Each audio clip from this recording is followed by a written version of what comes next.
Hey everybody, Ralph here with Grace Harbor College Esports. I'm here tonight with Marcy, and I was just asking Marcy if she had any games on her phone, and let me back that up, Marcy, and explain why. It was not that long ago. Actually, I guess it was a long time ago because I was in a restaurant, and it was before the current times. And she was. I was saying, hey, we're doing this esports program at the college. I'm super excited. It's going to be great. And she was like, I can't believe that you're encouraging college students who should be studying to play video games. And I was like, what are you talking about? And she was like, it's a waste of time and it just makes people angry. And Oh, I was like, look around this restaurant. Almost everyone in here is a gamer. And she was like, no, they're not. And I think it was, no, I can't remember. I think it was a Thai place, like, what is that? What is that lake place like in the middle of the state by kind of by Big Bend College? I can't remember. I don't It's know. not even relevant to the story, so I should shut up.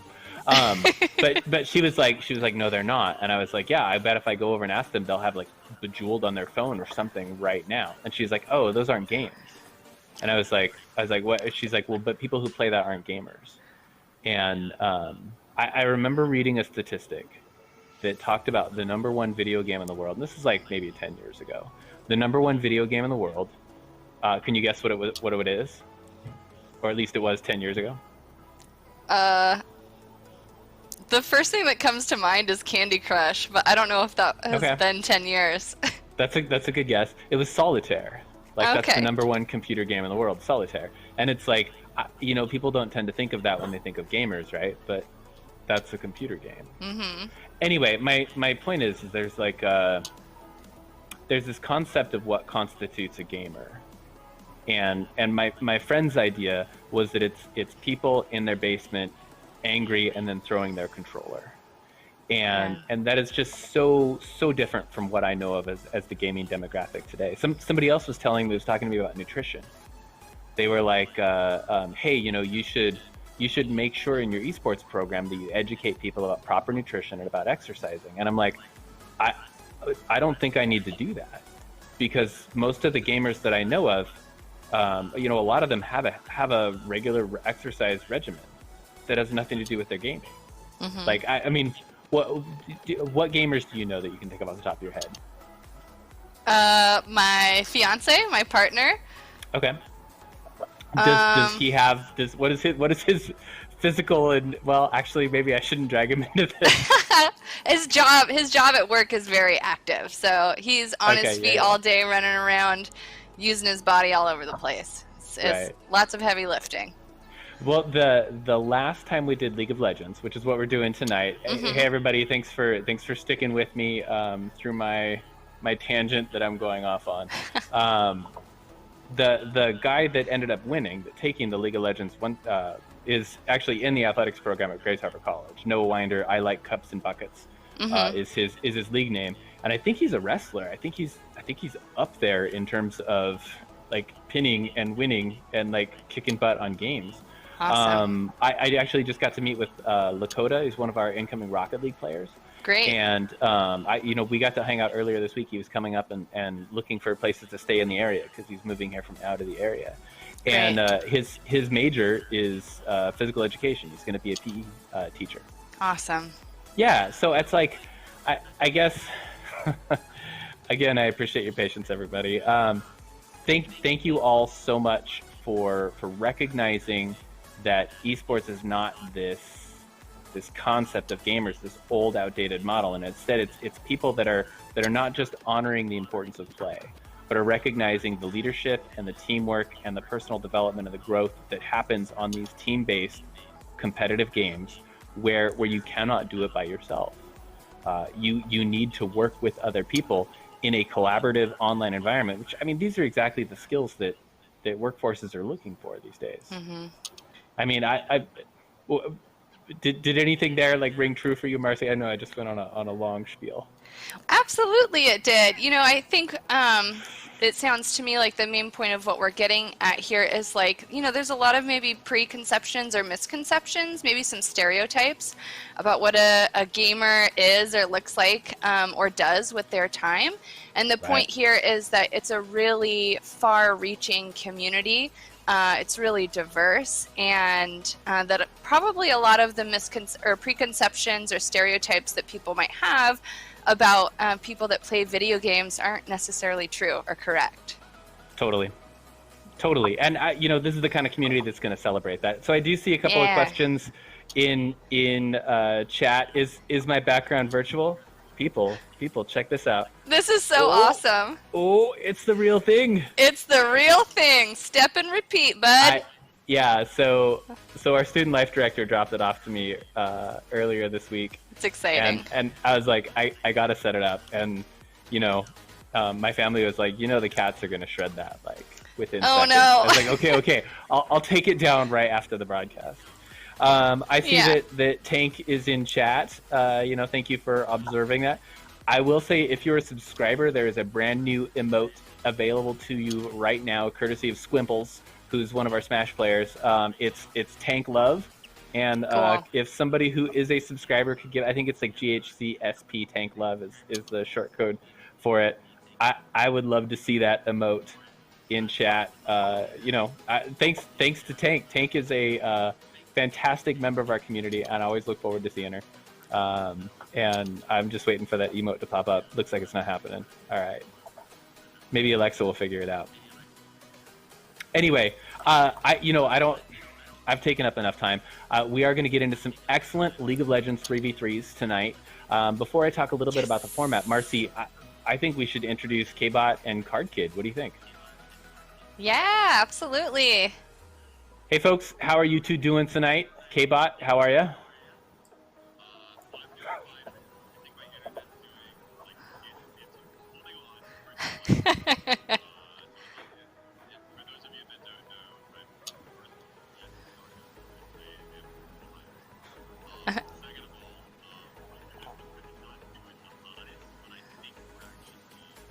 Yeah, you sound stable.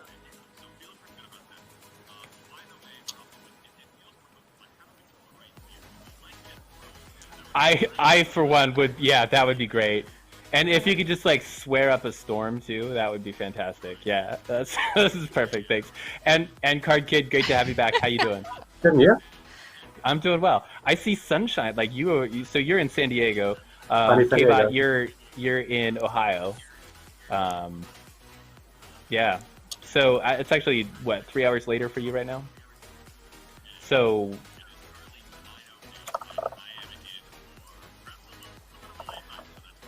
Well, you know, speaking of tonight, we originally set up to say, look, we're ready to do a big scale 3v3 tournament, one that would start at 3 in the afternoon Pacific time. We'd get the lower brackets out of the way, and we'd just have the semifinals and the finals for the stream tonight. We did not get the turnout that we were sort of hoping for, which is fine. These community gaming nights are sort of our research and development lab where we get to play around with stuff and say, okay, well, we're going to take this tournament, we're going to put it on Battlefy, and we're going to throw some ad money behind it on Facebook and just see, hey, who shows up. But I think we got, Card Kid, how many folks are here? Ready to play? We got 6 people here. Ready to okay, so 2 teams of 3v3. It's also some of the best weather that we've had all summer, so I'd chalk it a little bit up to that sunshine we got going on too. We're saying that Kenneth is very quiet. I don't know if our producer's picking that up, but chat is saying that Kenneth is a bit quiet. K-Bot, can you, just for the folks at home, can you tell us your favorite thing about where you live? It could be either a donut shop or a landmark. Anything.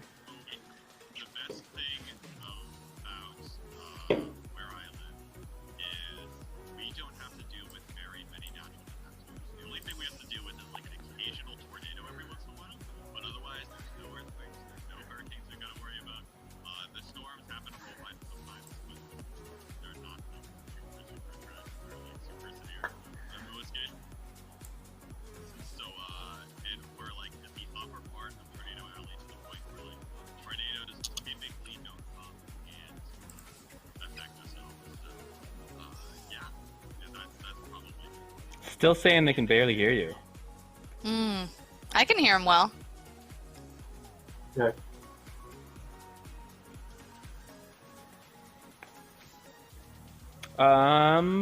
Okay. Well, we will keep working on that. I am also not seeing this Tank Love emote.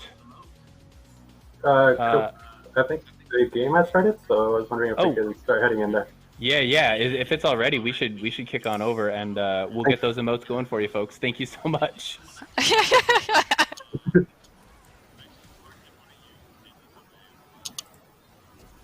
So, right now, whoa, the Thresh try to go for a Flash Lantern there. Right now, the teams are Urgot, Veigar, and Yumi against a Thresh, Ashe, and Lee Sin. Yumi is going to make the battle pretty much 2v3 because she is invulnerable this whole entire time. She rides on, or her little shtick is that she is attached to people, but she can't be attacked while attached to somebody. So it's being minus the person, but also giving the person that she's attached to damage, shielding, healing, and just directly to that person that she's attached to along with herself. So it's very strategic pick in like shielding and healing and giving power, but at the same time being manless when one less person on the team. And Thresh, Ashe, Lee Sin. Thresh is going to be looking for those hand turns like that and start hoping to land those and pick people off one by one. So the objective at the end of the day is to get to the opponent's base and destroy the crystal. This is set up in a diagonal strip. Taking it back to bare bones for some of you that might be a little bit newer to League of Legends. This is just a strip of a map, basically, and the objective is to destroy the crystal at the opponent's base. And in order to do that, you have to destroy the towers that are in the way in order to make sure you can do that. There's also a smaller crystal that you destroy that basically makes the little minions that you see, or the little things with the small bars over their heads. Those are minions, and those can spawn super minions as that continues to carry on. So if you destroy the smaller crystal nearby the opponent's base. And so both these teams are going to be looking to do that. Now, how do you go about doing that? Well, in most times in ARAM, you go about doing that by killing your opponent and then being able to push underneath the tower to start actually performing attacks on the tower yourself. So that's what we'll be looking to see once we get to that point. It's worth noting that within the first little bit here, where a lot of these champions aren't going to have very many statistical buffs and things like that, we're not going to see probably a ton of action as these champions begin to farm up and as they begin to start building some of their buffs and some of the things that they're strong with. So keep all of that in mind, as now we've reached level 6, or level 7, I should say. So a couple of ultimates are also going to pop. One of those is the final chapter that you saw on the Yumi there. But it was actually the Urgot that got killed, and now actually just going to be a complete wipe for the blue team, as the Yumi can't really do much on its own. It's a very sad cat. So that is going to be the ace, which is going to provide a little bit more bonus gold right now to this red team.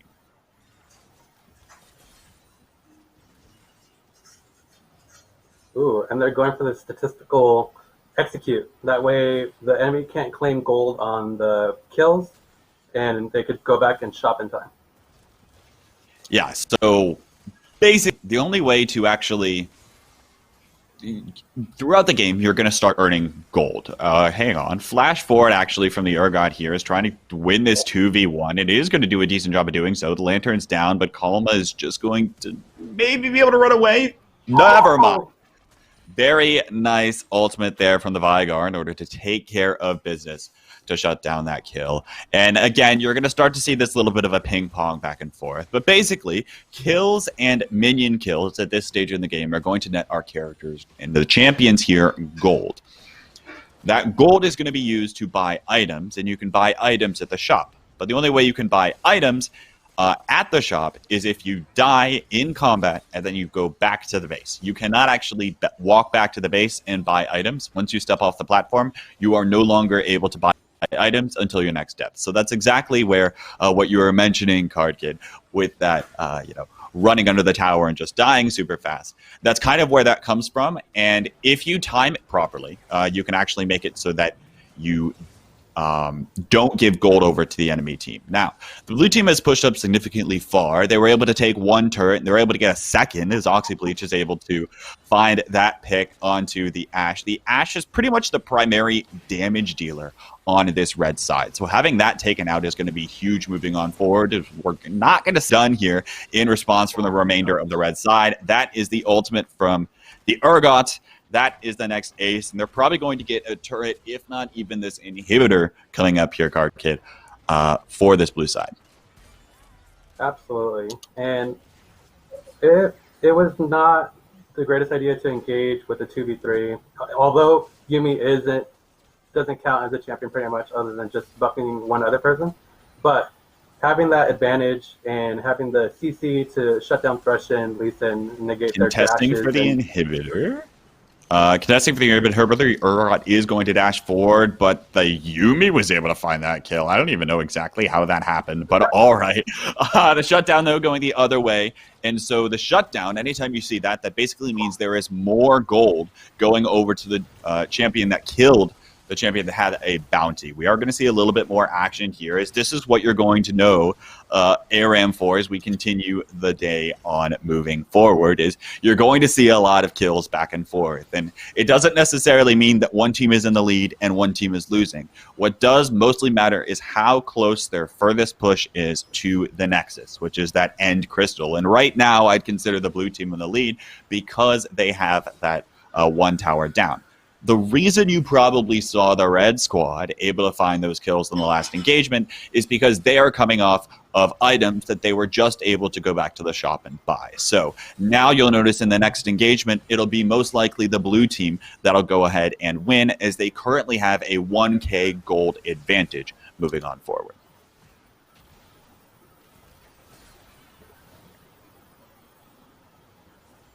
Trying to go for a little bit of an engage as Thunder Marble. There's a little bit of a flashing of mastery emotes to mock perhaps the skill level of the opposing side for missing a attack or something to that effect. But we are going to see this blue squad start to push on forward, and the next 3v3 might start off with that Thresh hook. Nope, never mind. It's not going to start off with that. But the red side right now, super low, probably should make a stand for this inhibitor, and that's exactly what they're going to do. The last chapter is popped, as well as that cage. There is the Urgot ultimate, and that is going to take care of the damage yet again. Kalma is going to try to go in with the hook and try a little bit more damage with the play, but it's not going to come into play. The shutdown going over to the Yumi from that Lee Sin. And now this game is honestly close to over. I would have to say the Ashe is going to have to make some heroic plays here in order to stop this one from ending, but very likely it's going to be this blue side taking the game. And it's crazy to see that Veigar has so much burst potential, and just everyone. No one saved the Thresh, the Lee, the Ashe, especially the Ashe is already lower than 20%. And that's the risk you run with a lot of these damage-dealing champions, is that most times they don't have very much health. Now, fresh off the bye, we are going to see these champions start to come on in. The heal pad's going to go ahead and be a little bit clutch. The Urgot's going to try to get a little bit more damage in, but I imagine is going to down here momentarily, surrounded around one, but actually does get a kill there on the Lee Sin. Support off here. The support champion's not known for dealing a lot of damage, especially Yumi, and so you'd imagine that Thresh could win this. But then again, Yumi can heal herself. So, fantastic gameplay. Truly riveting stuff here right now. The final chapter does come on out. Kalma is trying to run away, but the Ashe Hero connects. That's going to be the stun, and that's going to be the kill going on over to Sneaky Celery. Thank goodness that the Ashe was able to come on up and clean take care of business. But you'll notice how that smaller crystal was destroyed earlier, and now you'll notice how there's one big minion amongst these waves or these groups of other smaller minions on the blue side, but not on the red side. That's what that little crystal does. It's called an inhibitor. And so that should allow the blue minions to start just completely barreling through the red minions if they're left untouched. We're going to see a little bit more of an engage here momentarily. Kalma misses the death sentence, but is going to be able to walk away from that one. As now 3 are surrounded by the Urgot. That's just going to be R, click, and dead from the Urgot. Now is going to try to continue on the chase for Sneaky Celery and Thunderblade, trying to run away, but Beha Brazil. Actually, that one's going to get stolen away by Oxy Bleach. But nonetheless, Thunder Marble, not much you can do here, my friend. Going to try to dive on in there, but is just going to go ahead and get deleted by the Vigar, the infinitely scaling Vigar. That is the ace there. On to the Nexus momentarily, and that is the game for the Blue Squad. Played cleanly. I didn't even get to do that much casting, actually, because what actually ended up happening is they all just kept fighting, and I was trying to explain the game. But in League of Legends, you never have enough time to talk about everything that's happening. Absolutely. Just action-packed, especially in these 3v3 mode where it's just ARAM, no other objective, no jungle, no nothing. So it's just 3v3, three people slapping each other to death, and which one's better at slapping. And now to bring back in Ralph and Marcy, if you didn't understand what just happened, don't worry. Okay, good. We'll continue explaining because that was a very fast game. There's a lot more to explain, but we are going to be seeing different champions, I think, as I believe it was previously agreed upon that in most cases we'll be seeing different champions and different characters for most of these games, so hopefully it doesn't get very stale. So a lot of the individual things that are happening on the map might be a little bit different, but hopefully by the end we can at least get a decent idea or a decent semblance of what has to happen before you destroy the crystal at the opposing side of the map. Right. So a lot of the stuff that we just saw there is pretty new to me. I started to get the hang of the 1v1s when we did that last time. But my question today about this game mode, based on what I just saw, what is the breakdown between strategy and knowledge of the champions you're up against, the knowledge of their abilities and at what point they are in the game and what things they may have purchased, versus mechanical skill in terms of maneuvering somewhere to quickly make your attack and then retreat or to act defensively? Well, what is the trade-off in this game mode specifically?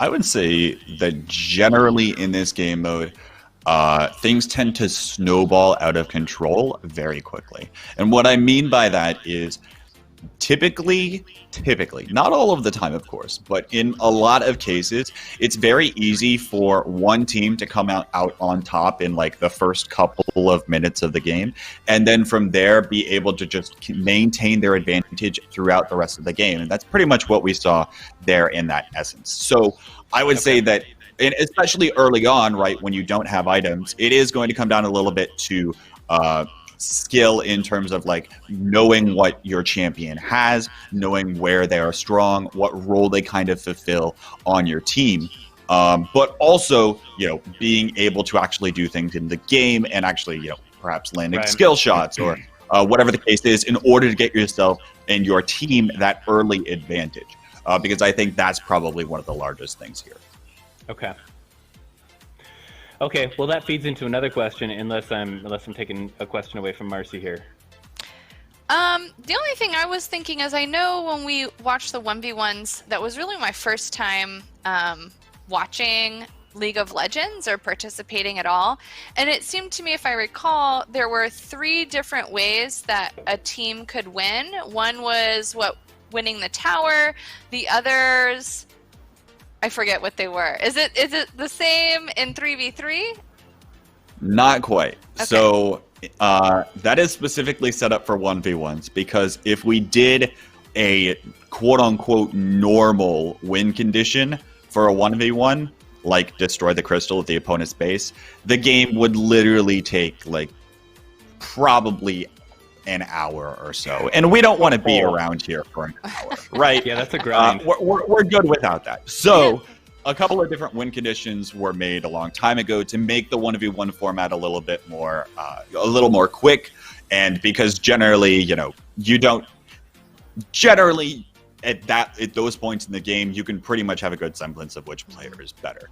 In this case, the only win condition is destroy the crystal at the opponent's base. Okay. That is the only condition. And of course, as I was mentioning, you have to destroy a series of towers before you get to that point.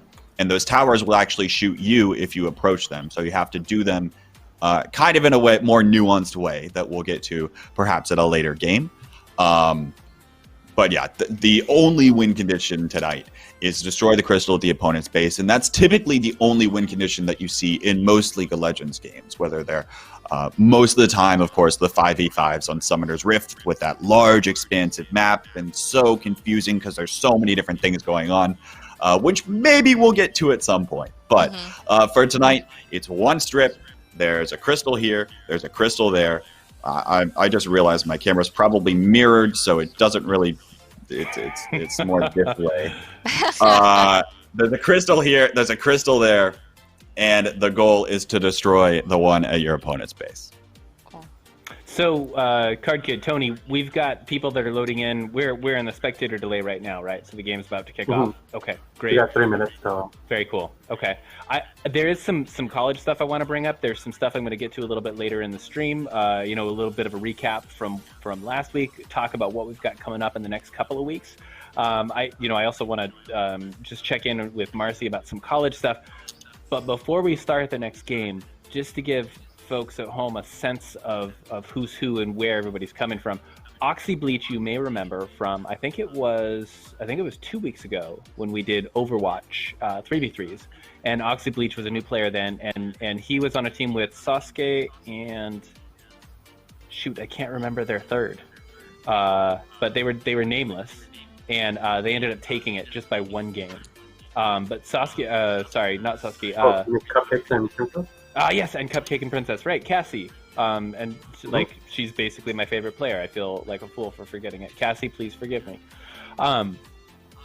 So Oxy Bleach was really impressive in that. In when he played Overwatch, he was more of a glue character. I saw him putting his teammates in a better position to make plays, but not necessarily going through and carrying it all on his own. Venha Al Brazil is somebody you may remember from our League of Legends 1v1s. Marcy, does that name sound familiar to you? Yes, it does. Right, I think we were all like it was a group effort. Because I couldn't remember how to pronounce it.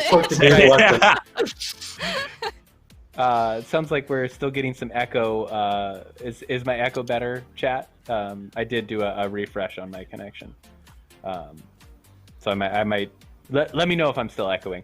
So it was a group effort, right? It was the four of us and chat together, and I think that player actually came in and told us how to pronounce it. I think it means "Welcome to Brazil" or "Come to Brazil." Come to Brazil. Yeah. So that's Jaden Elway. He is one of our incoming League of Legends players for the varsity team. I always like seeing him play. I've been watching him play League for a couple of years now. He won one of our earlier tournaments. Gosh, I think in 2017 we did a League event on campus, and he took the trophy home. I think it was League 1v1s. It was we called it like championship singles or something. It was the Salt Cup. It was awesome. Yeah. That's what we thought too. He was the winner of the Salt Cup. And then a couple of new ones. Nahela, yeah, okay, there he is. He's in chat now. It means come to Brazil. So Chimpus McDoofus is Venha Ao Brazil. Sorry, I just outed you for your alias there. There's no more being undercover.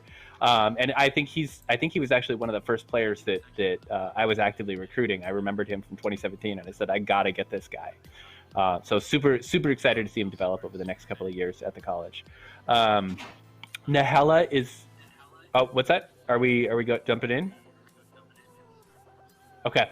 Well, I'm going to wrap up then. I'm going to turn it over to K-Bot and Card Kid. Take us into the next match. And I'm looking forward to seeing some of these players, and I'll do my best to introduce you to a few more next break. Sounds good. So, as previously mentioned, we are going to be seeing a couple of different champions here. The primary damage dealers to look out for are Kaisa on the blue side, or the top side. And then I believe we'll actually see, I think a lot of the bottom side or red side is going to have, or wait, did I get my colors mixed up? Maybe I did, maybe I didn't. In any event, watching out for the Callista. Probably the Yasuo is going to do a decent bit of damage. Yasuo is going to be a little bit difficult to track because when he's going to deal his damage, he'll like blink to the next champion. So that'll be a little bit difficult to track. We'll try to point that out as we get moving on forward. But yeah, I think there's going to be a lot of damage, especially from the bottom team here to watch out for here. So from the looks of it, it's going to be Kaisa, Senna, and Blitzcrank. And face value, it looks like Senna and Kaisa would be the carries, and they can be AD, or it looks like they could be primarily AD. But Kaisa can go hybrid and build magic and 80 damage, so they can't build against her like totally. She'll find a way to damage the Galio, the Yasuo, the Callista, and Pop. And from the looks of it, Blitzcrank has Electrocute as a rune, which means that after 3 spells, which could be an auto attack or a spell, it will be an extra magic damage little lightning bolt that will do extra damage. So he could possibly be a carry if he picks off Callista or Yasuo. So I guess we'll just have to see how that goes for red side. On the blue side, it's definitely going to be Yasuo and Callista show with their 80 and late game scaling. But Galio can still get some AP and still be able to tank and deal damage. But we'll see how that goes for him. And so to clarify exactly what you're talking about, there are actually 2 different kinds of damage in League of Legends. One of them is called attack damage. The other one is called ability power. And depending on exactly your champion, depending on the different move sets and abilities that those champions have, those attacks can do a different amount of proportional damage or different kinds of damage altogether. And so, generally in League of Legends, you want to try to balance those 2 types of damage on your team comp so they're not necessarily super easy to counter. Now, as previously mentioned, it's worth noting that especially early on, a lot of these heavy damage dealers are going to be very squishy or very easily killed. And that's exactly what we're seeing from Oxy Bleach's Callista right now, is that even though Callista might be able to put out a ton of damage in general, she's going to be very easy to kill early on, already at half health here, and we're not even 2 minutes into the game. And there's the hook. Yep. There's the hook. That's all the Blitzcrank needs. One of Blitzcrank's signature abilities is pulling in that hook. And it's on a decently large cooldown. But basically, it can just pull an enemy champion right to you. And at that point, it's very easy to follow up for your damage dealers and things like that. And so that's where Blitzcrank kind of shines the best, is in a supportive role where you have someone else there to deal a lot more damage. As opposed to just like the Blitzcrank trying to kill down itself. We are going to see the Justice Punch, though, come in from Thunderblare's Galio, but the Root's actually going to come in to try to counter that from the Senna. Kalma, all the meanwhile, is going to continue dashing around the map on that Yasuo and is going to get the Kaisa there as well with that Ignite, but it's a 1-for-1 trade for the time being, as the Blitzcrank was actually able to pick up one on its own. Beha Brazil is going to sit under turret, and this is going to be useful because they're not going to be able to be approached as easily by the red squad. All the meanwhile, the hook is going to land on a Thorn Blade underneath the turret, is going to be forced to flash away, is now trying to get a little bit more damage in, and that was a very nice kill for Oxy Bleach there, and a very well combo overall, but it's another trade, and right now, that's not exactly going to benefit the red squad, as all of the blue team, or all the red team, I should say now, has had the ability to go ahead and get back to the base and buy a couple of items. And so if our producer could actually hit the O key for me really quickly. I'd like to take a look at some of the items that are coming up here for these champions, and there it is. So yeah, you'll notice that there are a couple of smaller items on that first buy, but we'll be watching that a little bit more as we get later and later into this game. So, something I noticed in the beginning was, that's a good glacier view. That's a very nice glacier view, but beautiful Freljord. If the producer can return, thank you. There we go. All right. Looks like actually it's a double kill on over to the Senna. Thunder Marble's going to get run down. That's probably just one route away from a kill. There it is. There's the Dawning Shadow. It's a triple kill for Beha Brazil. And I would call it a pentakill. It's, I suppose. Effectively, the full team ace directly attributed to one person. Which is going to be very huge, especially considering on the next on Senna's next death, you're going to see her come back even stronger than before. So something I noticed in the beginning. Oh, here we go. So Callista's ult is a knock-up or she pulls in somebody and she can channel them inside of them and then throw it at the enemy team. So he throws a champion, picks it up and throws it at a champion, pretty much. Oh, sorry. Can you commentate this? Well, I can try at this point already. we see a 3v1 situation where VH Brazil is just going to be forced to try to defend the turret to the best of their ability. Dawning Shadow isn't even now, and that's the massive ultimate that's going to do a lot of damage. Now it's going to get chased under the turret. Sneaky Celery is going to show up and actually is going to contribute to that kill. VH Brazil going unstoppable as now these members are under the turret. They're not going to be able to find any kills. VH Brazil healed right up, and Kalma's just going to have to run for the hills here this time around. Tried to be aggressive, but unfortunately just can't right now in this exact case. So what I was going to say earlier is that Kalista, Yasuo, and Galio have the greatest synergy ults ever that I didn't even notice in the beginning. So Kalista ulted Yasuo in the beginning, which just means he stabbed Yasuo and killed him pretty much in the game. But for that, they're linked together, and when Kalista channels, oh my gosh, flash auto from Venno. Bold flash forward. That was a lot of damage. I don't even know what that was from, but Oxy Bleach, now super low, is going to be forced to run away. VH Brazil is going to try to pick up that kill, but it's actually be Nala on the Kai'Sa taking care of that one. By the way, VH Brazil has been doing all of this while just being level 9 with hardly any items, because I don't think they've died yet. If we could check the scoreboard one more time. Okay, has died once, but that was pretty early on, hasn't died since most of those kills have gotten consumed. Although meanwhile, the Yasuo is going to go ahead, pick up double kill, is looking for the shutdown, and is going to go ahead and find it. Actually, that's going over to Thunder Marble on the Gallios. That's going to be a little useful, but now you have unleashed a monster in this setup. And the best part is that Senna's power spike is just going to keep on going. Her little passive is she collects little souls throughout the entire game, and every 20, she gets an extended auto attack range, increased crit chance, and if she goes over that crit chance, so if she goes over 100% crit chance, she gains lifesteal. So if the longer this game goes, the more range, the more damage that Senna gets, and she's already a threat to begin with.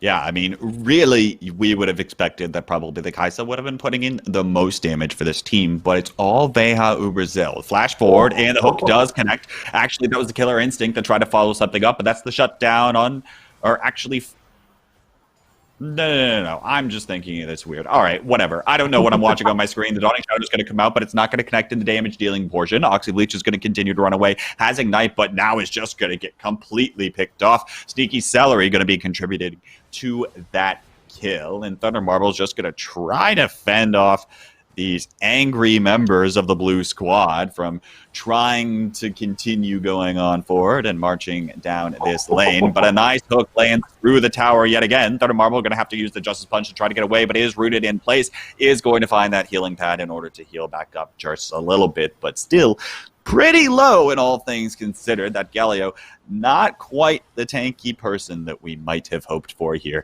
in this red squad lineup. He is one of the early game. Yeah, he's very not the greatest, but with that aftershock rune, his resistances are going to double. But if he's going to get picked off like that from Blitzcrank, there's no way he's going to proc that. So he's just become another squishy. With that, if he keeps that up. Yeah, so we'll have to continue seeing. I mean, at this point, if you're the red squad, you have to hope that the blue team just makes a little bit of an overstep. Actually, you're pretty even in gold right now, but I imagine that you're still losing team fights, judging by the way this is going, considering that VH Brazil has a significant amount of items. The Kai'Sa W has connected. The ultimate is online, I believe, but we're going to see the engage anyway. The last breath does come on in, but that's going to be the knock-up and the shock coming in from the Blitzcrank. All the meanwhile, here his entrance is going to get popped, but it's not going to land on any member of the blue squad. The root in place from the Galio for Thunder Marble flash forward to try to get something done, is looking for at least one kill here. If they get away with just one, that would be fantastic. Sneaky Celery low. Nala going to be healing up here just as well. A shield coming in for Kalma on that Yasuo. All the meanwhile, more action continues. Nala is going to go ahead, take out the Galio. That is actually going to be a double kill for the Kai'Sa on the blue team. So now the Kai'Sa is going to slowly start coming online again. Very dangerous right now is this blue team. Absolutely. I mean, the good thing is that they still only have a tower, or they still have the tower lead, and that means they have enough space to push forward, push back. That way, you don't have to keep on going to their tower and suffer those hits. So there's some plus sides for the red team. There is some plus sides. Oxybleach is trying their best to continue defending this tower, but with no other support, just kind of caught off guard. Sneaky Celery was sitting in that bush. And the interesting thing about those bushes on the left side is that generally speaking, your opponents are not going to be able to see you while you're sitting in those bushes. So what you would notice that Blitzcrank was doing was just sitting there waiting, and if anyone's going to approach, would have hooked them just like that. Beihau Brazil is going to go ahead and pick up a kill. That's going to be the shutdown, though, onto the Blitzcrank to the Callista. Thunder Marble is in the midst of the action, trying to get a kill on the Beihau Brazil, and will indeed find it. Again, this is the item difference that we've been talking about a little bit here. The team that backs first is not necessarily the team that is just winning the game, but it is going to be the ace going the other direction. We are going to see this second tower fall, and actually, technically, if you look at the map, it's the red squad that has the advantage.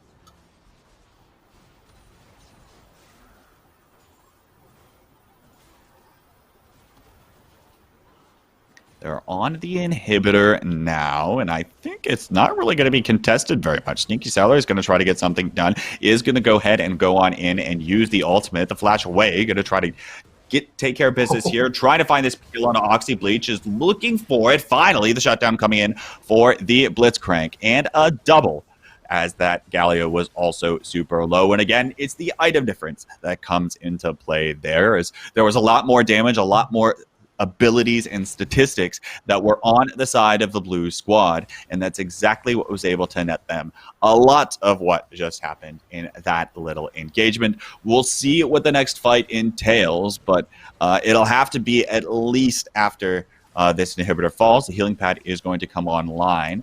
Kalma is going to just sit behind and wait for their team to show up, because at this point, if you just dive in, you are almost certainly asking to be killed, and looks like we are going to have a little bit more of a back off as a lot of the range does come on in. Kalma's going to use the last breath to at least get a little bit of damage onto Nala here on this Callista. The rest of the engagement is going to come on in. Kala is super low and is going to go ahead and get one kill, but it's Beihau Brazil as well, going down to Oxybleach. Now the Thunder Punch coming in yet again, and that's a double kill for the Galio. That's the ace for the red squad. They're going to at least get the inhibitor here, which is going to be huge moving on forward. It turns out that Galio is going damage. The runes is just to keep that extra safety when he does engage. He has a Roa, which is a Rod of Ages, which means over time he's going to gain ability power, and a Ludens, which just means he's going to poke better with his wins, which is his ability. We're on the Nexus. Hang on a second. We're on the Nexus turrets now. The knockup's going to come in for the Blitzcrank. That is going to be the rest of the members running away. That's the Dawning Shadow, and that's the damage I was expecting from the Senna. The Galio is here in the middle of the squad, and I imagine it's going to go down here momentarily. Actually, it's a 1-for-1 trade in the team fight right now. Thunder Marble, Justice Punch on into Beihau Brazil, but that's the shutdown onto the Galio. So close back and forth, but it's a triple kill for Oxybleach on this Callista, and that is almost certainly going to be the game, much to my disbelieving. The red squad might actually have it here, assuming that Nala doesn't come back up in time, but I believe we'll be given one last opportunity. It's going to be close. This is going to be close. Yeah. Wow. Okay, never mind. That is actually going to be the red squad picking up that victory, and I did not believe that until the very end. So that was very great. I didn't think we didn't get to see their synergies to their full potential with the Galio, Yasuo, Callista knockup, and then Yasuo 3-man ulting everybody. But you could see Callista's peel, her little hop away from the enemy team, and seeing that perfect kite used against that team could not get to that Callista slippery one. So for what it's worth, for everyone watching and for Ralph and Marcy, who are also watching there, I didn't even expect the red team to win there. So that shows you how little I know about League of Legends in reality, and I don't know if you actually want to be taking advice from me, but that indeed happened, and I couldn't exactly pinpoint why. So you pointed out the map earlier on. You were talking about the turrets as they were falling, and you said, sort of towards the end there, you said if you look at the map, it looks like red has the advantage. And, you know, I had been keeping my eye on that map periodically most of the time, and it really did, from that bird's eye view, it looked like Red had the advantage, but you seemed surprised to see them win. Why? What am I missing? Overall, over the course of the game, it seemed as though, well, first of all, I think the blue squad had a large portion of the early advantage in the game. They were able to get a lot of kills, especially onto Feijão Brazil on that Senna early on, and I thought that that was going to be a lot of the damage that was needed in order to seal the deal in the game. But actually, when it came down to exactly when these team fights happened and exactly when those were bouncing back and forth, it was actually the red team that was able to take care of business in terms of making sure that they were killing the right targets at the right times. Also, not exactly having a tank that eventually scaled up, I think, was one of the detriments of the blue squad. That Galio was able to soak up a lot of damage, but they didn't exactly have something that was quite there or quite matching that on the blue team. So perhaps, you know, they had all of the damage necessary, but if you get killed before you can output that damage, that's not going to be very beneficial. And so I guess, like, you know, if I had more time and if I was watching that at 0.5 speed, I'd be able to take a little bit of more of an analytical look and say, all right, Sure. The gold difference that you see at the top is actually still even. And that's in large part thanks to those, you know, shutdown gold from the kills on champions that have been going on a streak and things like that. And then, you know, as you pointed out at the end, also noticing the towers as they were falling more in favor of the red team as opposed to the blue team. So again, there's a lot of different things to consider, and just because one team's putting out more damage or one team has perhaps more turrets on the map or whatever, doesn't necessarily mean the end of the game until the Nexus falls. Right. And we saw some really quick turnarounds back when we were doing the 1v1s. I mean, there were some that were, you know, what I would call a fast breakaway, where the tide of the game changed very quickly. But what I'm hearing from you is that the red team, you know, slow and steady is going to win the race, or at least did in that last match. Cool. Okay. So while they're setting up again, I do want to take a little bit moment. So Vision posted a little bit about Valorant, and I do want to talk to folks while the next game is queuing up. And K-Bot and Card Kid, if I'm reading it right, blue has one win and red has one win. We're heading into a third to find out of those two teams which one's going to, you know, be dominant in a best of three. Is that correct? I think they've been switching players around. Oh, have they? Yeah. Okay. So, Cool. Well, good. Yeah. So I'm going to start keeping track of colors. Casual game night. Yeah. We're doing a casual game night tonight. No, like, super intense competitions here. Yeah. No real winners on them. Yeah. I feel slightly ashamed that I'm keeping track, because I'm the person when there's a kids soccer game and I hear the other parents say, you know, they're saying, oh no, this is kids soccer, we don't keep score here, and there's parents like, it's 5-3, and you know, it's like that the dad that's keeping track of the score. I always like that. No, you shouldn't do it like that. But here I am keeping the scoreboard. So no, I do. So to step away from League for a little bit, I do want to talk about a couple of titles that I'm super excited that we are getting ready to launch this fall that are new, and that's Fortnite and Valorant. So there is a lot of, in collegiate esports, a lot of what it comes down to is what does the existing leagues support? And the four titles that we announced months ago, Smash, Rocket League, Overwatch, and League of Legends, are mainstays and really easy to support. So I was really excited that PlayVS announced support for Fortnite, and I believe that Valorant is coming. If not, I know there's a handful of other leagues that are supporting it. So to tell you a little bit more about our JV program, our junior varsity program, it is definitely a program that has less financial support. There's not a budget associated with this, which means from a scholarship point of view, I can't offer you a scholarship just to come here and play Valorant or just to come here and play Fortnite. However, I can promise you a seat. Because there isn't this the support tied to that seat, that means that I can say, great, you know, if we have 5 people on our Fortnite team, or if we have 15 people on our Fortnite team, that just triples my chances of bringing home a win for our college by having more people there. So I'm targeting 15 for Fortnite, and I'm targeting 10 for Valorant. I would love to hear from you. If you play Valorant, but you also play another game, you play Overwatch, that's even better. I want to hear from you because you could potentially sit on 2 spots, a couple of our teams here at the college. But for Valorant and for Fortnite, both of those titles, they're ones that you can play at home.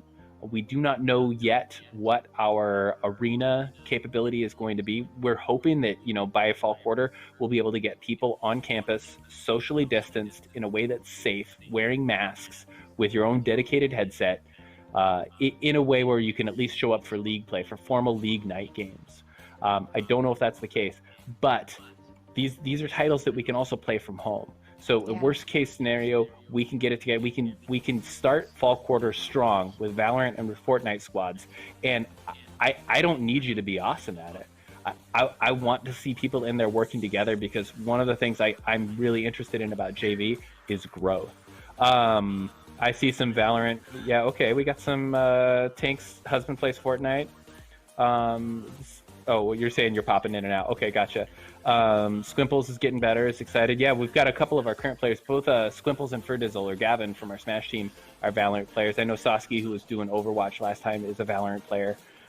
We've got some other folks. Who was I talking to earlier today that's super excited about Valorant?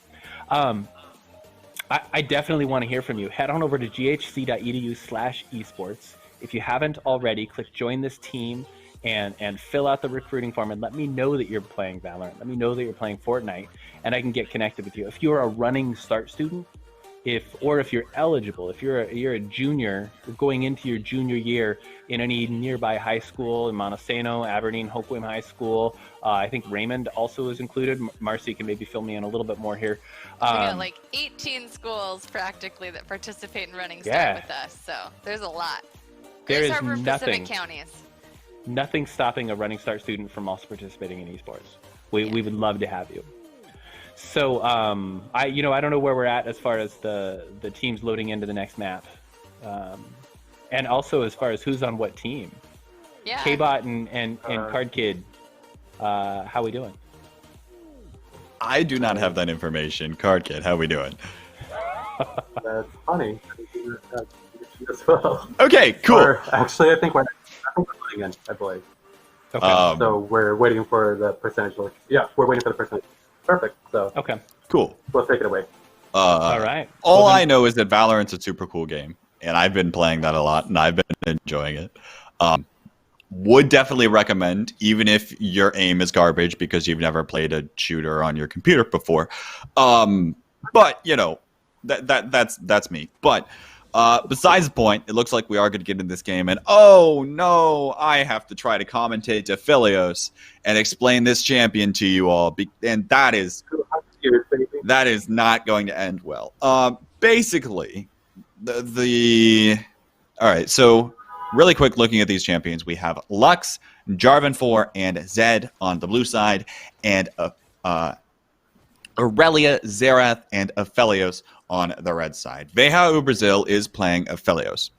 And so basically, Aphelios is one of those champions that's going to put out a ton of damage. And the amount of damage, or the exact abilities that Aphelios is going to do, directly is impacted by what weapons he has at his disposal. And those weapons are kind of on a cycle. And he'll only have 2 up at once. You'll notice that this blue squad is already trying to single out that Aphelios to make sure that Aphelios does not scale as we get later and later into the game. If the Aphelios gets behind from not being around due to leveling up and experience, not getting kills and things like that, the Aphelios is not going to come online. It is not going to be able to put out a ton of damage. But if that Aphelios does come online, it can mean disaster, and it can mean completely changing the tides of battle.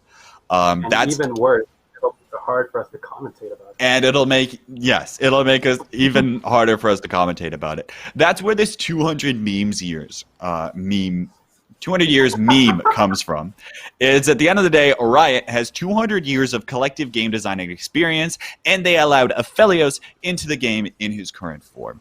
It is a little bit disgusting at times if you start Googling Aphelios clips on YouTube, but we'll see if we see any here tonight, as we do see a massive amount of crowd control that was just unleashed onto the Aurelia. We're going to see a little bit of response, and that is going to be Veja Brazil picking up 1 kill. That is not what you want to see. If you were the blue side, you would have rather have that have gone to literally anybody else. But Veja Brazil actually going to walk forward, is not going to get rooted by that ability from Nala's Lux. And one of the things when that was actually a lot of damage too coming out there. But one of the things when I say crowd control is basically those are tactics that prevent enemy champions from doing certain activities. So you might notice how there are times where a player's name at the top of their health bar might change into something completely different. It could be like rooted or, unstoppable or something like that.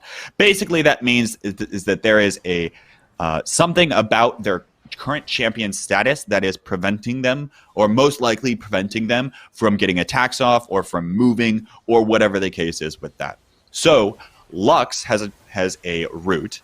And actually, we're already going to see a bunch of shadows come on out. There's a final spark. It's going to get the Xerath super low, and the root's going to come on in for Kalma. But all the meanwhile, diving onto that Aphelios, that's actually going to be a 1-for-1 trade here. And still haven't seen Aphelios pop off and do a lot of damage. There's a Cataclysm actually right onto the Xerath. Kalma's going to get caught off guard here. But I imagine actually Thundermark was able to walk away from that. Was about to EQ on the Kalma, but able to perform the sidesteps necessary for the time being, sit underneath this tower. I honestly forget what my previous point was because I've been distracted by this. Kalma is going to die here. Yep, there's the root, and there is the kill. So 4 kills to 2 right now in favor of the blue squad, it's worth noting that they have perhaps a slight early advantage here in this game, Card Kid. Absolutely. So, Lux and Zed are going to be looking to pick off people, especially since Zed has Electrocute, and he is an assassin, as we talked about last year. Oh, man, we're back in the action already. Okay. Back in the action already, as is normal for ARAM. Thundermark is going to get taken out. There's a final spark across the map, and that's going to get Veja Brazil super low, is going to get taken out just the same. Kalma is going to go ahead and dive onto Oxy Bleach and is going to go ahead and pick up that kill. Or actually, that was Sneaky Celery that was able to steal that one away. And Norella is just going to go ahead and walk on away from that one and play this a little bit more patiently and safely, which you should definitely do at this point in the game. Man, something I have learned already with these 3v3s, and I can only imagine it's going to be worse with 5v5s, is that just non-stop action. Pretty much. We won't have any time to analyze. We'll just commentate. And that nonstop action is something that is a little bit more unique to this specific game mode on Howling Abyss is the actual name of the map, where all of the champions are forced into this kind of tug-of-war against one another, right? You cannot run, you cannot hide. Well, maybe you can hide if you get in the brush, but otherwise you can very rarely hide from your opponents, and you're forced to run right into one another. It's worth noting that the Lux here has not quite died yet and has not backed for items, has already been putting out a lot of damage, and so I imagine when they do back for their items is going to be a little bit more powerful and something else to watch out for, especially with Final Spark being on such a low cooldown in general, and is going to get on even lower of a cooldown as we move on forward in this game. And she bought a great item too, which is Lost Chapter, which means anytime she levels up, I believe it's 10% or 25%. Every time she levels up, she gains 10 to 25 mana back. So she doesn't really have to worry about mana. And if she does, then there's health packs that'll also regen that mana. So she's totally fine with just poking out with that low cooldown. A couple of ultimates going to go ahead. That was actually a zoning Final Spark. Sneaky Salary is going to get chunked down a little bit low. And again, that's one of the things that we're noticing here, especially in this game, is we don't have a ton of tanks. The closest thing we have to a tank or something, a character that's going to soak up a lot of damage, hold that thought, is Veja Brazil's Engage Pawn is going to go ahead and flash away. It is going to get away under tower. Pops Moonlight Vigil, and now the turnaround's going to come on in. Kalma's going to try to dive on a couple. That's going to be the flash forward, and nothing is quite going to connect. Now might be caught off guard. Is going to try to slow down some of the enemies and wait for their teammates to come back. But the flash forward coming in from Thundermarble through 2, and now the Cataclysm gets propped to go ahead and get that kill on a Veja Brazil. Common sneak his salary a little bit low. The snowball does connect, though, and that's the double kill. Going on over to Thunder Marble. Flash away from Sneaky Celery is trying to get something done, is going to be able to find both of these kills. I think, yeah, that's a dead Jarvan in that case. Now Nala actually super low and is going to get picked off by the insane range of that Xerath. That is the triple, and that is the ace all on over to Sneaky Celery. But just like Lux, Xerath has nothing, or is a mage that has a very huge range advantage to everyone and can just poke with his Q, shoot someone with his R from across the map. So definitely just, I believe it's an artillery mage, and just shoot out those spells constantly with that insane range. Veja Brazil has 2 Haha Funny Guns. One of those, when he presses the primary ability, will be a root in place if it's being attacked on an enemy. The other one of those just unleashes a bunch of damage, and that is primarily where you see Mr. 200 Years himself come on over to play. I think we're going to get another team fight here soon now, as Thunder Marble is going to continue doing the engaging for the team. Oxybleach is going to get the Aphelios down, and now is looking for more. Sneaky Celery that's going to get shut down here, but didn't have the items necessary. Perhaps now is going to be able to cash in a lot of those kills that we just saw in the last fight. Kalma's going to back off here for the time being, pick up the health pack, and is now going to try to get something done, but is just dashed right on and bopped in the head with that spear. Thunder Marble is going to go ahead and secure the ace for the blue squad. That's the first turret. They'll be looking to take down the second one momentarily. Well, just like you said before, there's not really any tanks here, but there is like a little pseudo. Oh my gosh! That's 2 kills in the past little bit here, and very much in large part thanks to Thunder Marble for setting all of that up on that Jarvan. Looks like they're definitely going to get the inhibitor off of this, but I would like to see a little bit more of an attempt from the red squad, and indeed, that's a shutdown onto the Zed. Now Kalma looking for the second, and is going to get the second on to the Lux. That's a double kill as Thunder Marble is going to try to EQ with a flag away. Kalma's continuing on the pursuit. I would sing some music here, but I don't really know exactly what's coming in my head. Thunder Marble is going to continue trying to dash away, and Kalma is going to back off finally. So that is going to be 2 more kills heading over to the red squad. But again, turrets are down, and that's certainly something not to take for granted here, as I perhaps learned the hard way in the last fight. And again, I think in large part, this Aphelios still has not quite come online. Thunder Marble going to try to engage, but is not really going to find much of anything. Final Spark comes out, but did absolutely 0 damage onto the Xerath. So we'll have to see exactly where this one continues to go, but I imagine it's the red squad. Well, actually, see, okay, so here's the thing, right? Hit me with it. The red squad very likely is in a position to win the next team fight, but they are about 1.5k gold down, and again, the gold is used to buy items. So we don't typically track like the exact stats of every single team, but we can get a decent semblance of what the disadvantages are. Hold that thought. Flash forward in the EQ, another flash forward actually coming on in from Oxybleach. The Aphelios is super low and taken out of the fight. Is going to be able to land the Moonlight Vigil onto 1, but does not do nearly any damage on Oxybleach there. Kalma's going to go ahead, pick up a double kill, but is getting taken down by Oxybleach. Now it's Sneaky Celery versus Oxybleach. It's a battle of the mid lanes in the mid lane here around this inhibitor. Sneaky Celery actually might just kind of give this one up. The Q's on a little bit of a cooldown here. Has the ultimate at the ready, but it's not going to really do a ton, and that is going to be Oxybleach securing this inhibitor, somewhat surprisingly. There is finally the ultimate coming down to try to zone this Zed away. That was a fantastic camera angle, directed cam.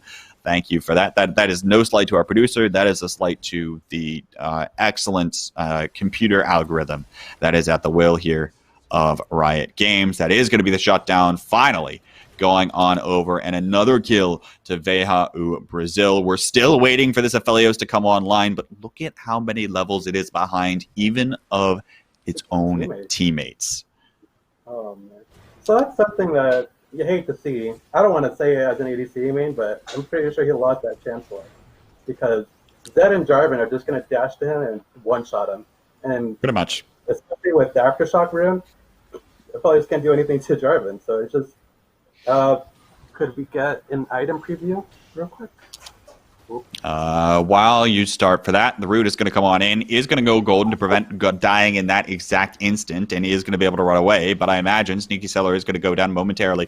Just try to dish out a little bit more damage, as now we are going to see the death mark come on out for Oxy Bleach. He is going to go ahead and pick up Sneaky Celery, as perhaps the Ignite was burned from Kama, but that's pretty early on, all things considered. And the blue squad is just going to continue marching this one on down. They have their eyes on the Nexus turrets here, especially while it's a 3v2 on the map. The master emote is flashed as Kalma is now trying to run away or trying to just stall. But you'll notice the blue squad was actually waiting for the minion wave to go ahead and start pushing forward. You'll notice that when the minions reach these turrets, they'll actually be targeted by the turrets first, unless, of course, the enemy champions attack another champion. We'll get to that in a moment. The ultimate was popped by the Zera. We're on the Nexus turrets now as the Super Minions is starting to push in the base, but actually playing this very conservatively is this blue squad. Veha Brazil, super low, very susceptible to getting one shot, and Oxy Bleach is going to go ahead and step forward. Here comes Thunder Marble just to the same on the Jarvan. That is going to be taken down by Oxy Bleach, and that is very likely the game. Sneaky Celery, super low, but is probably not going to be able to do a ton. Actually gets the shutdown goal, but yep, there's the EQ combo from Thunder Marble. We have seen it so many times. Walks out of turret aggro, walks back into turret aggro. Once it's starting to target some of those minions, is going to quickly take down these towers and take down the Nexus. Even if Veha Brazil comes back up, the Jarvan is just going to completely destroy the Aphelios, I believe. We'll see exactly what happens here. Actually, never mind. Was already super low on health. Well, to be fair, the Jarvan had about a quarter of its health bar, so not quite 200 years. But this one might have been extended by another approximately 2 minutes, but I imagine it is still very much in the pocket of the blue team. Well, that was amazing. Sneaky was a hero. He killed that Zed right at the end and could have, with those 280 champs, they could have ended the game right in there, but he was able to take the Zed and the Lux with him. Now the root's going to come on into Kalma, perhaps a little bit overextended, but is healthy enough to the point where we don't need to worry about the Aurelia getting one shot. As Veha Brazil going to continue to try to step forward. Now No Looker has the increased range of that Crescendum gun. We'll see exactly what kind of defense this red team can pop. As never mind, the death mark does come out. There is Mr. 200 Years with all the attack speed. Tries to put out a bunch of damage, but is not able to find the finishing blow on Oxy Bleach. And as a matter of fact, Oxy Bleach is just going to slay the Karma. The flash out of the Cataclysm comes in from Veha Brazil. Meanwhile, on the top side of the map, Nala's going to continue running down Sneaky Seller and is going to find that kill after the final spark. Veha Brazil running back to the safety of the fountain, but can't quite put up, I imagine, is not going to be able to put up the defense of the Nexus, even without Moonlight Vigil here. Although I will say, trying to go forward is the rest of these members of the team, but that is going to be the shutdown kill. The inhibitor is safe, so they do have to go through that inhibitor before returning back to the Nexus, but they will be able to do just that. Now, can Kalma 2v1 this? We'll have to see exactly what ends up happening as Root does and trying to dash on forward. That's Lux is stunned, but we're in the engage of the Blade Vanguard, but doesn't even matter. Now the Zerath is up for Sneaky Celery. This is going to be a long and drawn-out battle, folks, as Thunder Marble is on the Nexus, trying to play the objective here, trying to keep this whittled down. It is going to do just that. It's the blue team finally coming up with the game. Well, that was very... it was a little bit sad to watch, but very good gameplay from the Jarvan Lux team. It was sad to see, as an ADC man, it's sad to see my fellow ADCs get squished constantly, done or time and time again. So it is, but it was very strategically played. Good job to the Zed Jarvan Lux team. They were very on it, destroying people left and right. Nice. And as you mentioned, it's the ADCs that are those damage dealers, but those squishy characters. And when they're not properly protected from the certain crowd control tactics that we saw from those champions that can just rush in and start one-shotting and bopping them in the head, that's exactly what ends up happening. It's not a fun time as an ADC player. Marcy, I got to ask you, do you know what they mean when they say that Mr. 200 Years? I'm still muted. I have no idea what you're talking about. Card Kid, can you explain to me what is Mr. 200 Years? Well, so K-Bot did a great job of explaining it, and it's Aphelios is a character that has 5 guns. All 5 guns do different abilities, and having that many and all of them interact with each other very differently. Like all 5 of them interact with each other as secondary weapons. So having all of that designed into one champion, which seems like those guns could be champions of their own. It's very in gaming terms, it's very OP, which is overpowered. Gotcha. And so is that a champion that winds up getting banned from certain league play, or is it permitted? In the LCS, he gets almost 100% pick or ban. Yeah, okay, gotcha. So K-Bot did a better job. Well, what I will say is that, I mean, that was a good summary, right? He's just a champion that deals a bunch of damage when he fully comes online. However, there are weaknesses before Aphelios gets to that point. You see the out-of-context clip, but you didn't see how we got to that clip, right? In a lot of cases, so, the Aphelios is doing all of these fancy things and putting out a ton of damage when it gets so many kills, when it's super ahead of its opponents. And that's one of the champions that's going to be able to continue snowballing the game in your favor.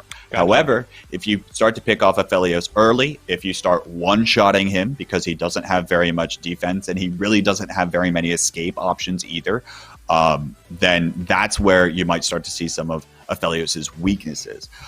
So very much he is balanced, but perhaps not just balanced in the way that people would like, because anytime you get killed, you immediately blame the exact thing that happened in the 5 seconds before you were killed, as opposed to looking at the entire context of the game. Gotcha. Okay. So I explained the 200 years meme at the beginning, and then I said Mr. 200 years towards the middle of that. And so, yeah, that might have caught some of you that are not quite as familiar with League of Legends off guard. Definitely.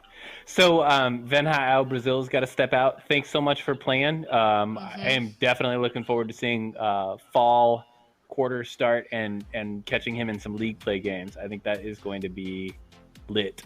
Absolutely.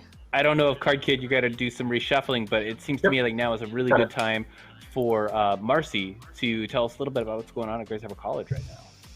Yeah, absolutely. Well, I'll just kind of lead with saying I'm super excited to get engaged with all of the students that have really expressed an interest about getting involved in Grace Harbor College's esports program. If you've filled out the recruitment form and if you've been gaming with us for the past couple months, in all likelihood, you either have already received an email from me or will be getting one within the next couple weeks, really talking about, okay, awesome that you're interested in Grace Harbor College esports. Ralph is really our champion at the college for the esports program, and I'm taking up the lead with the Grace Harbor College piece and making sure that everyone that's interested in the program actually becomes a student. So if you've expressed interest in the program, or maybe you're someone that either you're a current student or maybe you're thinking of coming back to school and you're really not sure where to start, please don't hesitate to reach out to us. It's really easy to get started at the college. Just go to ghc.edu. It's our main website, and then right at the top of the web page, there's a big blue button that says Get Virtual Assistance. Go ahead and click on that, and it's just like walking into our student union building. So we have a virtual lobby or a Zoom lobby for the Welcome Center, advising, financial aid, accessibility, our veterans office, student life, trio, many different offices, and any one of us can help to answer questions about, where to go to get some assistance, either with getting started at the college, getting help with your financial aid application, maybe getting some advising, and then getting registered for classes. So again, if you're interested in being in the program, please keep an eye out from my email, and we'll help to make sure that you guys become a student. In terms of the college in general, what's new that's going on with us? Well, we are well into summer quarter, and we're actually going to be launching a new academic program this coming fall. So if you haven't heard yet, GHC is going to be launching a new Hospitality and Ecotourism Associate of Applied Science degree. We're really excited about it. And in fact, we're going to be having some information sessions in the next couple weeks. So I'm just going to pull up my little reminder here so I get all the information correct. The best place to go to find out about this, again, is ghc.edu. You can type hospitality into the link there, and then, into the search feature, and the results will bring you up to a lot of different information. One is the Hospitality and Ecotourism website. I'll be sure to post these into the Twitch chat once I'm done here as well. We have the program posted in the academic catalog if you want to see what kind of classes are required for the degree. And also we're going to be having information sessions. So our first information session for the Hospitality and Ecotourism degree is going to be next Tuesday. That's July 21st. The 21st is Tuesday, right? Yes, it is. July 21st from 11 a.m. to 12 p.m. It's going to be a virtual info session via Zoom. So to find out the link for that site, just go to the Grace Harbor College's Facebook page, and you'll find it as an event on our Facebook page. Our next info session is going to be on August 5th from 3 to 4. Again, that is listed as an event on the college's Facebook page. So this program is going to be a lot of fun. You're going to learn about event management, tourism, and I'm sure as many of you know, tourism is a really, really large industry, especially for the Olympic Peninsula. So, millions of people come to Washington State and visit the coastal communities all the way from the Sound all the way around the peninsula through Grays Harbor and down into Pacific counties. We're really a worldwide destination, and so a lot of our industries, our local industries, are framed and based around hosting people who come to visit a lot of the natural wonders that our beautiful state has to offer. So this program is going to be great for anyone who already works in those industries and would like to advance their career, anyone that's maybe interested in kind of changing careers, or even folks that work in the industry. If you've been negatively impacted either through a layoff or a reduction in work through COVID-19, it's an awesome opportunity to come get some education and really bolster your resume and your classroom experience to help support your career in the industry. So we're really, really excited about that and can't wait to help you guys get started. Again, go visit us on the website, ghc.edu, and visit our Facebook page. We're at GH College WA.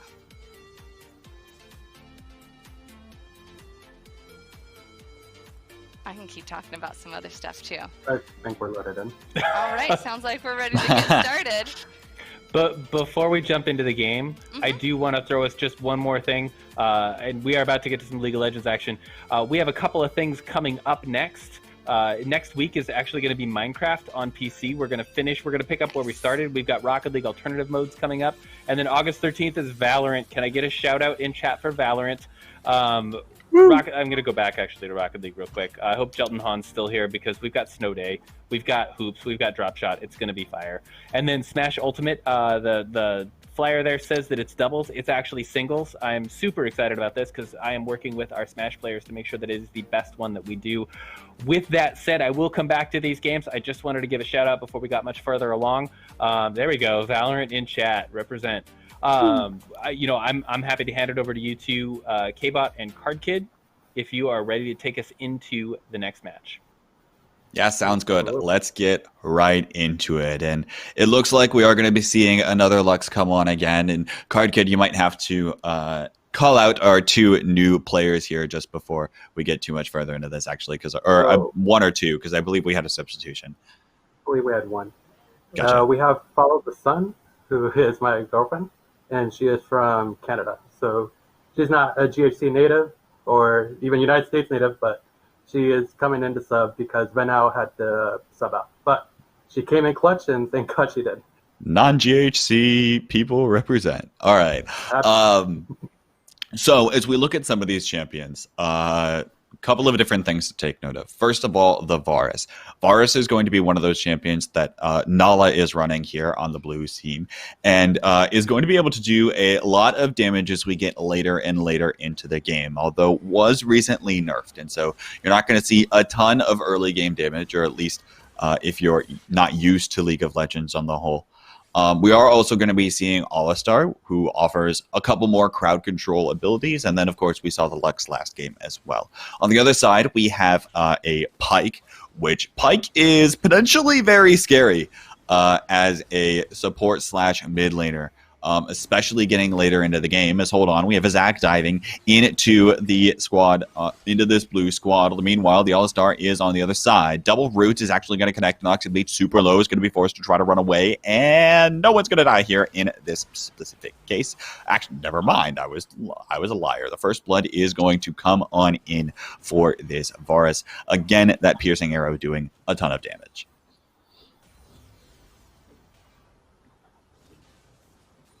So for the enemy team, or sorry, there is no enemy team. They're both our friends.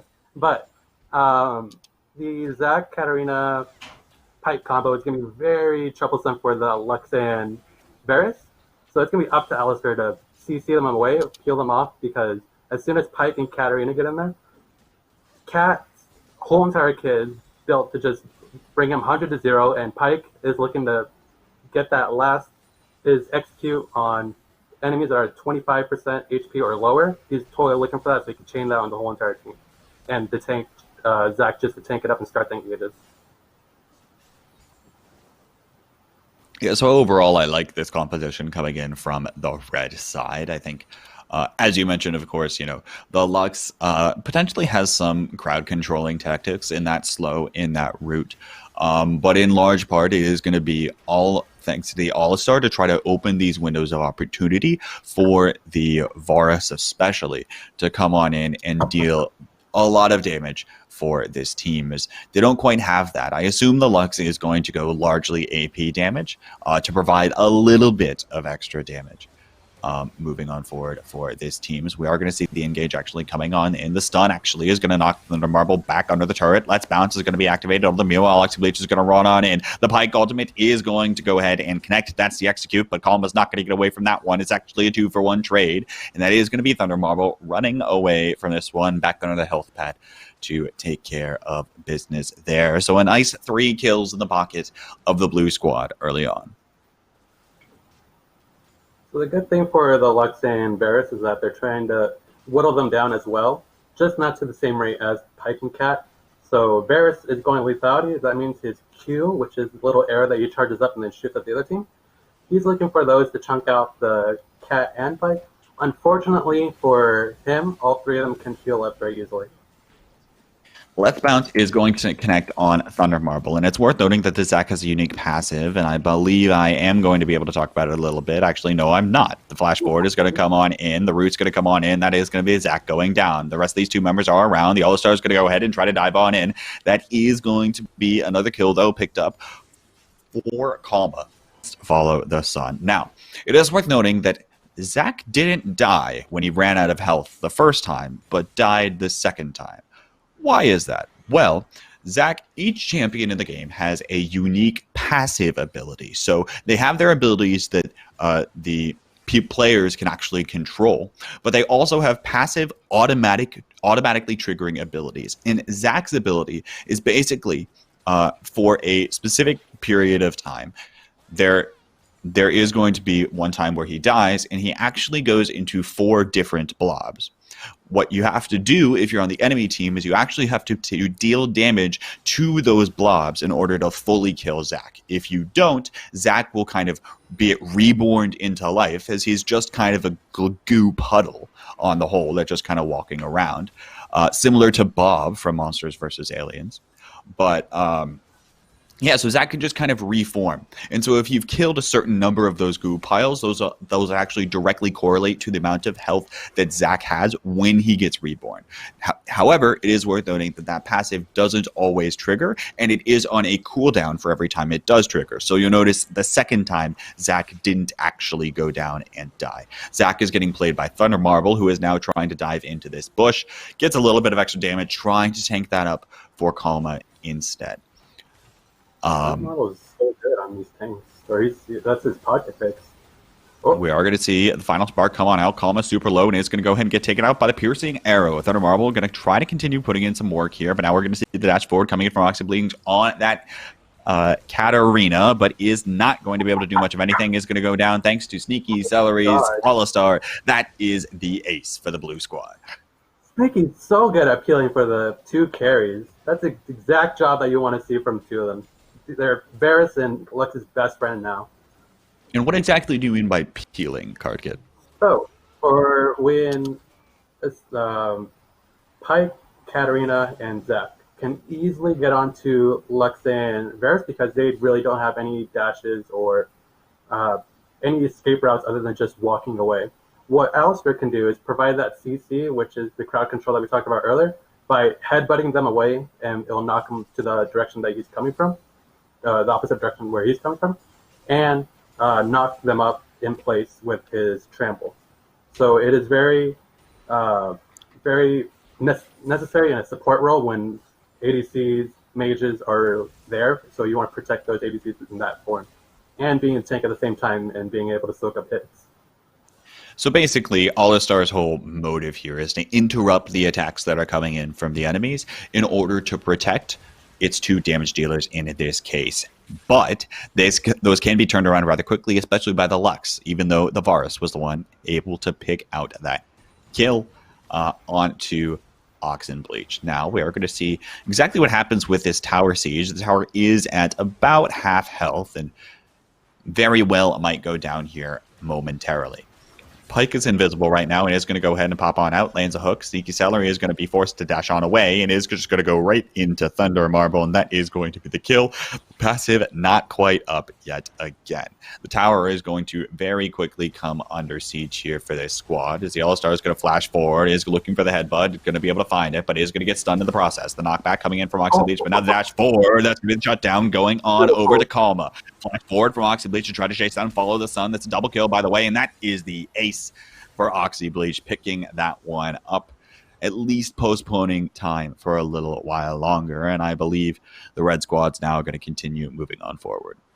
That's been one of my favorite games. Towers is still up, 8 minutes in, just very competitive back and forth. Nothing too strong yet. Yeah, definitely agree. And looks like we are going to see this first turret go ahead and go down as the rest of the members of the Blue Squad are walking back to the base. But it is worth noting they have their items at their disposal, and they're probably looking for the engagement right here. The knockup's going to come in from Sneaky Celery, but actually the nice flash away from Oxy Bleach. We'll see if Nala can get on in here and get a little bit more damage dealt. The final spark is going to come in rather early. In this little engagement. The root's going to come on in. Now the piercing arrow. There's the knock up, and there's the rest of the damage to follow. Nala's going to go ahead, pick up that one, and now Sneaky Celery is looking to run down the other two members. Another arrow is going to go ahead and come on through. Thunder Marble is going to get caught out super low underneath their own turret. Now it's going to go back up for these healing pads, and that's worth noting that those healing pads on the side are the only way to heal up really in this mode.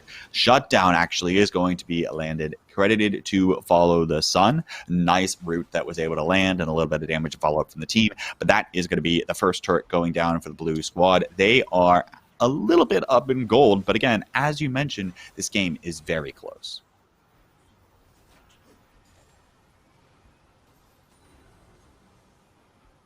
Could we get the scoreboard real quick?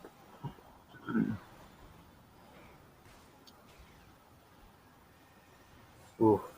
Alright, so for Zach's passive, he also gets... Oh, no, we're back in the action. Hang on a moment. We're back in the action as the Zach is going to go ahead and dash on forward. Katarina is looking to try to put out some of those spinning blades, but is not going to find all the picks necessary. Kalma now is going to be able to find the execute there onto the one member, but all the meanwhile, on the other side of the map, it's a 2v1, and the Pike is going to go ahead and go down. That's the ace going on over to the red team. So what we can see right now from the items is that Katarina hit her power spike with just one item, of course, and being able to heal up all the damage from the poke of Lux and Varus is going to make it so hard for Lux and Varus to get those one shots that they can't get at this moment, because with two lethality items, sure, it can do damage, but Pike can gain HP with his passive. Katarina can gain HP with the item. Zach gains HP with his passive and the Spirit Visage, which also gives them additional healing. So it's going to be very hard for them to just whittle them down now. So now it's just up to if they can poke them out or peel them off in time. Zach is jumping on forward. Multiple flashes are going to go get burned, and Kalina is looking to try to run away from this one. Dodges the final spark, but now the engage is coming back on from the Katarina. Thunder Marble going to dive on back onto Sneaky Celery, but is going to go down. Actually, the passive is going to go ahead and be popped. Kalma on a killing spree right now. The Zach is going to be able to heal back up. 3 blobs are going to come on in. That's the double kill for the Pike. That is the ace, and that is almost certainly this inhibitor here. Like I said, they're healing up too much. They're not getting low enough. And now with Alistair almost kind of separating from the team, they have no peel, and that means easy access from their assassin to go to the back line. And now the items are going to come on through. The arrow is going to connect, but it's not quite going to do much of anything except make these red members back up for the time being. Final Spark is going to go ahead and land. Oxy Bleach is diving right on in here and is immediately going to get taken out. Thunder Marble going to try to jump, but is not going to land on much of anything. The slows are going to come in. That's the crowd control, and that's the kill going on over to Follow the Sun. Kalma trying to run away from this one as well, and is going to be successfully doing so, at least for the time being, while the blue squad focuses on pushing the minion wave back towards their side of the map.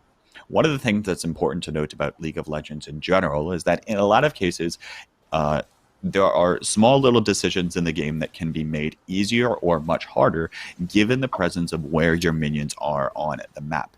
In this specific case, the blue squad is opting, instead of just continuing to push for the tower, to push with their minions, which they have to do here, especially because they're going down the barrel against super minions because their inhibitor has been destroyed. So they have to focus, if they want to continue pushing, they're going to have to focus on destroying the rest of these the red minions as fast as possible, and the red team doesn't want that to happen, as now they're back on the line, and that's going to be Follow the Sun going down to another execute. Sneaky Celery is going to avoid that one for the time being, sidestepping, and now is going to get the knockback away, but is not going to survive for much longer. Nala, super low on health here. The slow is going to connect onto the Zac, but it's not going to be enough. Is going to go ahead and jump on. That is the ace for the red squad. They are going to be looking to end the game right here, right now. You'll notice that the minion wave is right on up next to them because they have the super minions. They have the advantage, and that is indeed going to go ahead and be the game for the red squad. Well, that was definitely a good example of assassins destroying squishies, and to Alistair's effort, he tried his best, but alas, two assassins so hard to peel off, especially with the tank also engaging on them. So and of course, to them. Yeah, when you say assassin, the assassin class is a class of champions in League of Legends, much like the earlier I was talking about these ADC champions, right, where their main shtick is dealing out tons of damage, but they're going to be very susceptible and vulnerable to receiving a lot of damage. Those are actually technically considered marksmen, where they're using their weapons to their advantage to continue moving on forward. However, the assassins that Karkid was talking about, they primarily are trying to deal a bunch of damage all at once. In a blink of an eye, your health bar is just going to go like that. And that's exactly what we saw in a lot of cases. Both Katarina and Pike, I believe, are both technically considered assassins. And so they were able to take care of business there, shutting down those already squishy champions. I had a question about that, actually. So the game we're playing tonight is what? ARAM, all random, all mid. When we say random, does that mean that people don't get to pick their champions, right? But since champions are matched to one another in different ways, or do we know that the teams will always be evenly matched? So we aren't playing exactly ARAM. We're playing blind pick, that means the other team picks their team while the other team can't see exactly what they're picking. Okay. We couldn't do ARAM because it wasn't set up for it exactly. Oh, okay. But in those terms, yes, you do get all random, all mid, so random champions. You can also re-roll them and get different chances of getting a different champion, trade with people with their champions, and then load into the game. So next time, hopefully we can do that for sure. So in a lot of cases, when you queue up for normal ARAM, right, in League of Legends, you might be given a champion that you've never played before. And as a matter of fact, for me, that's what happens the majority of the time, where I'm given a champion that I've never played before. Right? There's something like 150 champions in the game, which in my opinion is absolutely absurd and counting. Cardkid's exactly right. There's a couple of champions that are coming out here in the summertime. That are going to be coming out in the next couple of days, I assume. So days or weeks at least. So a ton of champions in the game, of course, to learn. But to your point about potentially skills, I mean, there are going to be some people that are going to get champions they've never played before in the random setting. There are going to be some people that get champions that this is their 10,000th game playing on. So, you don't really know what you're getting. And that's part of the fun of the randomness aspect as well. Unfortunate that we couldn't necessarily do that this time around, but perhaps forward in the future, we'll be able to do that. Nice. Definitely. K-Bot, I got to say, I have huge respect for your casting skills, for your voice. When the action starts to pick up, you take us right into it. You describe what's going on. You don't skip a beat. I can't believe you can talk that fast. It is always awesome having you here. Folks, K-Bot is available on Twitter. I believe he's K-Bot_253? 273. 273. Dang it, I was off by 20. Close. I mean, I'm wondering what happened to the other K-Bots before you. Did you kill them? Are you just the latest model? We'll have to figure out next time. So follow him on the Twitter. situation. Right. So K-Bot is the president of the Ohio State University Buckeye Gaming Collective, I believe. Is it collective or club? Collective. Yep. Okay. Collective. Awesome. Follow him on Twitter. If you're anywhere on the other side of the Mississippi, go to Ohio State University so you can hang out with him. He is a pretty cool guy. Card Kid, thank you so much for coming out. And actually, a lot of you don't know, but Card Kid has been organizing our events. He's been doing the event management behind the scenes as our work study in the esports program for several weeks now, and he is invaluable. I don't know what I'd do without him. He is glue that's helping hold these community event nights together. So much love for Card Kid. Thanks for lending your expertise and your insights tonight, Tony. Super appreciated. Absolutely, one of my favorite games. So love to see League of Legends in general. So definitely. Marcy, as always, I'm so glad to have you here. And thank you for loaning us your fiance, Sneaky Celery, in the game. Yes. And for putting him to work. Much appreciated. It was a fun game night. Yes, it was. Next week we have Minecraft. Alexa, down there in chat, SAlexa9 actually, is going to be helping host. We're going to continue. We're going to pick up where we left off doing some survival city building. I think it's going to be absolutely fantastic. After that, we've got Rocket League alternative modes coming up. Snow Day, Hoops, Drop Shot. It's not a tournament. It's going to be a game night. We're going to get together and we're going to try some things that we haven't tried before. It's going to be great. We've got Valorant coming up after that. Another excellent game night where we're just going to throw people in. And honestly, I think I want to give it a shot. I haven't played Valorant yet. Somebody carry me. And then on the 20th, we've got a return to our tournament format. We're doing Smash Ultimate. This one is going to be huge. Double elimination. We're going to be doing it all day. And the stream is going to pick up starting at 6 p.m. And we're going to take you through the semifinals and the finals. And we're going to cherry pick the best Smash that we can give you. It's going to be amazing. I do want to... I don't think Card Kid and K-Bot have escaped yet, do you? Because I got a question for you two before we wrap up for the night. What's up? So we saw, I think, 7 different people play today. I gotta know who are your MVPs and who was almost your MVP. Like, give me some highlights for what we saw today. We'll start with you, Card Kid. Who's your MVP for the night? So I think it would be Marble for sure, because with the tank plays, it's very necessary.